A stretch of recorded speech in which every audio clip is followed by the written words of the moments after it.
제가 생각하는 진정한 부자는 단순히 자산을 쌓기만 하는 것이 아니라 안녕하세요. 내가 사는 주식이 미사일처럼 떡상하길 바라는 마음으로 미국 주식 사늘기 미사일TV입니다. 오늘 시장도 여지없이 저의 예상과는 반대로 흘러갔습니다. 역시 미반꿀입니다. 2020년 최저점 이후 나스닥은 8% 상승한 다음날 약간의 하락을 하면서 시장을 진정시켰습니다. 하지만 그때와는 다르게 시장은 여전히 악재들이 살아있는 와중에도 미국 3대 지수를 끌어올렸습니다. 특히나 나스닥의 경우 어제는 7.35%가 올랐고 오늘은 1.88%가 오르며 이틀 연속으로 9.4% 가까이 2거래일 만에 상승하는 기염을 토했습니다. 다우존스는 초중반까지 약세를 보이다가 결국 상승하며 0.1%로 강보합하는 모습을 보였습니다. 나스닥은 1.88% 그리고 S&P 500은 0.92%가 오르며 어제 발표된 CPI 지수발 초대형 호재의 기운을 이어나갔습니다. 맵을 보시면 어제와 마찬가지로 헬스케어 섹터가 많이 약한 모습을 보이는 하루였습니다. 오늘 시장은 전체적으로 초반에는 좋은 모습을 보이다가 갑자기 현지 시간으로 11시쯤에 폭락을 하기 시작했는데요. 그 이유는 암호화폐 이슈였습니다. 최근에 세계 최대 암호화폐 중 한 곳인 FTX로 인한 코인 시장의 대폭락을 기억하실 겁니다. 불과 일주일 전만 해도 FTX는 실리콘밸리 투자자들로부터 가장 신뢰받는 암호화폐 거래소라는 평가를 받으며 별다른 투자금 보호장치 없이 약 20억 달러를 끌어들일 정도로 탄탄한 모습을 보였습니다. 하지만 그것은 빛 좋은 개살구였습니다. FTX를 보호하기 위해 바이낸스가 합병을 하려 했으나 결국 자신들이 컨트롤할 수 있는 선을 넘어섰다고 판단하면서 발을 뺐습니다. 그 결과 FTX의 자금난이 만천하에 알려졌고 결국 파산보호의 길로 접어들었습니다.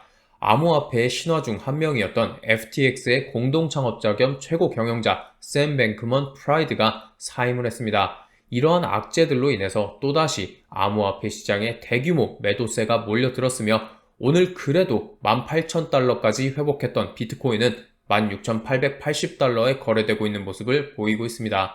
이로써 정확히 1년 전인 2021년 11월 14일 65,300달러였던 가상화폐 시장의 대장주인 비트코인은 16,880달러까지 떨어지며 최고점 대비 약 75%가량 하락하는 모습을 보였습니다. 그로 인해 점점 더 가상화폐 투자자들의 불안감이 증폭되고 있습니다. 하지만 암호화폐발 위험 분위기도 CPI발 초대형 호재 앞에서는 무릎을 꿇은 모습을 보였습니다. 전반적인 시장에 대한 이야기 다음으로 기업에 대한 이야기를 잠깐 드리자면 아마존이 다른 빅테크 기업들에 비해서 큰 폭으로 상승한 날이었습니다. 최근 하락이 어마어마하게 컸었기 때문에라고만 생각할 수는 없습니다. 아마존이 사업 구조조정에 나섰다는 것이 오늘 아마존의 주가 상승을 이끌었습니다. 아마존은 알렉사와 같은 대규모 영업 손실을 내는 업무 파트 직원 숫자가 10,000명이 넘습니다. 그리고 그 부서의 연간 영업 손실은 50억 달러가 넘었고 30억 달러의 순손실을 기록하고 있습니다. 그런 상황에 인풋만 있고 아웃풋은 없는 사업 아이템은 기업 입장에서는 좋을 게 하나 없죠.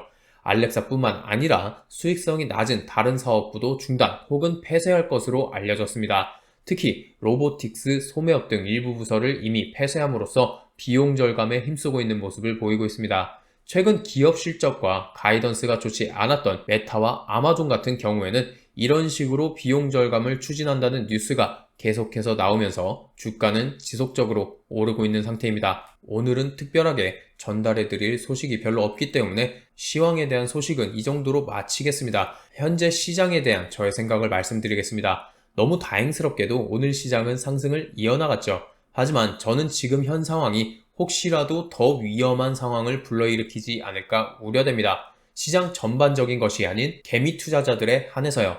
가장 첫 번째로 어제 미국 시장이 급격하게 상승한 이유, 검색어로 급부상한 단어가 무엇인지 아시나요? 구글 트렌드에서 확인한 바로는 바로 산타랠리입니다. 어제 시장이 급상승한 뒤에 올라오는 주식 유튜버님들의 썸네일에서도 가장 많이 찾아볼 수 있었던 것이 바로 산타랠리입니다. 자, 여러분 한번 생각해보세요. 직접 보여드릴 것도 없이 이번 CPI 지수가 발표되기 전까지만 해도 많은 분들이 어땠는지 생각해보세요. 불안해했고 하락장은 영원할 것만 같았습니다. 좋은 CPI 지수는 굉장히 큰 호재가 맞지만 그래도 어제 오늘 시장이 상승한 뒤로 보이는 댓글들과 뉴스들만 봐도 이미 과거의 하락장은 끝나버렸습니다.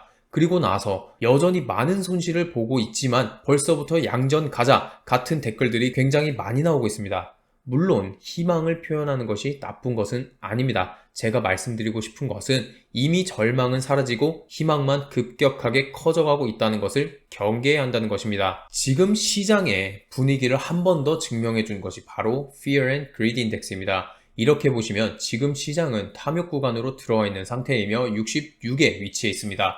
불과 한 달 전까지만 해도 18에 위치했고 Extreme Fear 구간에 가 있었는데 벌써 이렇게까지 상승했습니다. 그럼 한번 1년간의 선 그래프로 볼까요? 지금 위치가 올해 최고점에 가장 근접해 있는 상태입니다.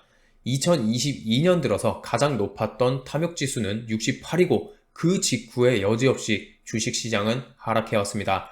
시장은 항상 이런 식이었어요. 호재가 한 가지 생기면 여지없이 과거의 악재들은 순식간에 사라져 없어져 버리고 시장은 과열 상태가 되며 많은 투자자들이 투자가 아닌 투기를 시작합니다. 즉 단기적인 성과에 눈을 돌리기 시작하는 거예요. 평소 같으면 매일 한 주만 사던 것들을 매일매일 5주, 10주씩 사기 시작합니다. 적당히 먹고 빠지는 기관과 세력들에 의해서 주가는 떨어지기 시작합니다. 그렇게 되면 또 현실을 부정하면서 아니야, 곧 상승할 거야 하다가 극도의 공포 구간까지 손실을 보고 이번에는 희망이 아닌 절망에 사로잡혀 적절한 판단을 하지 못하고 보유한 주식을 손절하게 돼버립니다. 그러면 그 싼 주식들은 항상 세력과 기관이 홀라당 주워먹고 자신들의 몸집을 불립니다. 그것이 바로 개미 투자자들이 돈을 잃어버리는 전형적인 형태입니다. 즉, 무슨 일이 있건 원칙을 꼭 지키셔야 한다는 이야기입니다. 원칙을 잃는 순간이 여러분들이 열심히 지어놓은 댐에 구멍이 생기고 순식간에 그 댐이 무너지게 되어버립니다. 주식시장에서는 한순간에 돈을 많이 벌어도 한순간에 모두 잃어버릴 수 있다는 것을 알아야 합니다. 한번 부자가 될 수는 있지만 한 번에 다 날릴 수도 있습니다. 오늘 영상 초반에 언급했던 FTX의 CEO였던 샘 뱅크먼 프라이드는 일주일도 안 되는 기간 동안 전 재산이 날아가 버렸습니다. 자, 우리는 일반적으로 이렇게 생각하죠. 부자들은 돈을 잃어도 살아날 구멍이 있어. 잃은 만큼 있으니까. 이렇게 생각을 하죠. 그의 재산은 21조였는데 그 21조가 다 날아갔다고 합니다. 단타의 제왕이며 성공과 파산을 왔다 갔다 했던 제시 리버모어도 그리고 모든 부자들도 마찬가지입니다. 평생 동안 모아놓은 부가 한순간에 날아가는 것은 비일비재합니다. 시장의 환호 혹은 절망에 먹히지 않고 뚝심 있게 자신만의 원칙을 고수한다면 시간이 조금 걸리더라도 안정적으로 부를 축적할 수 있을 것이고 그 부를 잃어버리지 않을 수 있을 겁니다. 제가 생각하는 진정한 부자는 단순히 자산을 쌓기만 하는 것이 아니라 그 자산이 스스로 몸집을 불릴 수 있게 만들며 쌓아놓은 자산을 안전하게 지킬 수 있는 사람입니다. 그것을 꼭 잊지 마시기 바랍니다. 여러분들께서 단순한 부자 혹은 졸부가 아닌 진정한 부자가 되시기를 바라면서 오늘 영상을 마치도록 하겠습니다. 오늘 영상도 도움이 되셨다면 좋아요와 구독 그리고 알림 설정까지 부탁드리겠습니다. 감사합니다.